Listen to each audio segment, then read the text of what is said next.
In Learning Set 5, Unit 5, you're going to learn about Social Security and Medicare. And the objectives are to compute paycheck deductions for Social Security and compute paycheck deductions for Medicare. And this matches 6.5 in your workbook. So Romero got his first job in 2006. In that year, Social Security tax was 6.2% of income up to $94,200. Medicare tax was 1.45%. If Romero earned $73,210 in 2006, how much did he pay for Social Security and Medicare taxes? So the first thing we need to do is look at Social Security and determine, is the amount he earned over the maximum income that's taxed? And in this case, it is not. So he must pay tax on the entire salary. So it will be the $73,210 times 6.2% in decimal form. So the Social Security tax for the 2000 year is $4,539.02. The next step is Medicare tax. And as you notice, there's no cap on Medicare tax. Anything you earn, you have to pay that tax on. So it will be your entire salary of $73,210 times 1.45% in decimal form. Be very careful. Make sure you move that decimal over twice. And the amount is $1,061.55. So the total Social Security and Medicare tax would be taking both of them and adding them together. And that would give you a total of $5,600.57 in tax.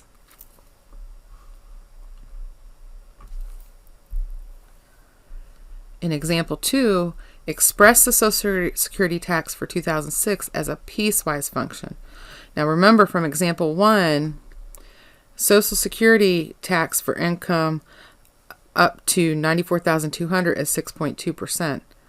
All income above $94,200 pays the same Social Security tax as 6.2% of $94,200.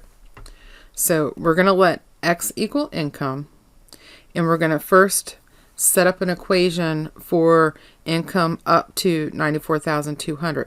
And because it only says up to, that means the $94,200 is included. So we would end up with a function of f of x equals 0.062x. The next one is we're going to figure out the income above $94,200.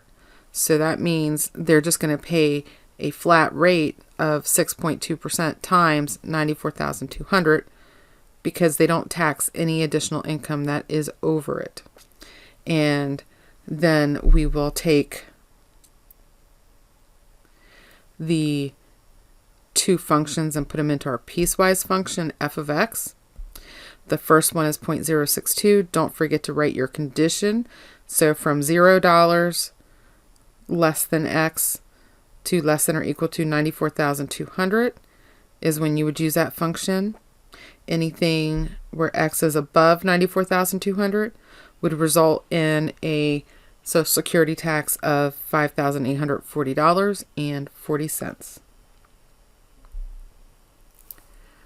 So if we wanted to graph the Social Security tax piecewise function from example 2, first off, here is what our piecewise function was.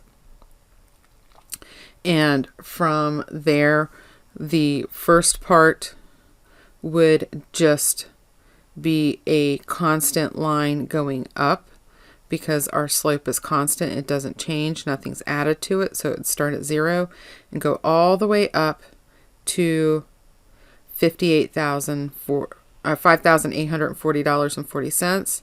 Once we reach that point where our salary is $94,200, then our line is going to flatten out.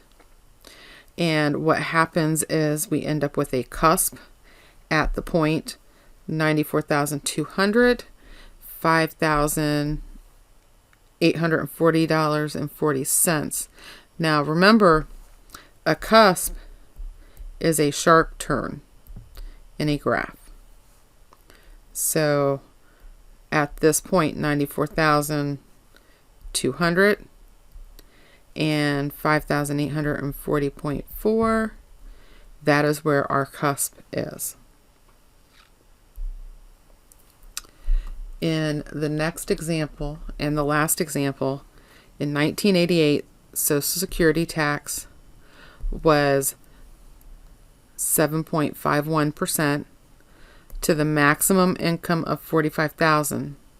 If Grace earned $51,211 in 1988, how much Social Security tax did she pay? So first thing, is Grace's income greater than the maximum? So we would compare 51,211 to 45,000. It is. So yes. So she's only going to pay taxes on $45,000 of her income because she has reached that maximum income cap. So her Social Security tax, to calculate it, would be 45,000 times 7.51% in decimal form. And Grace's Social Security tax is $3,379.50.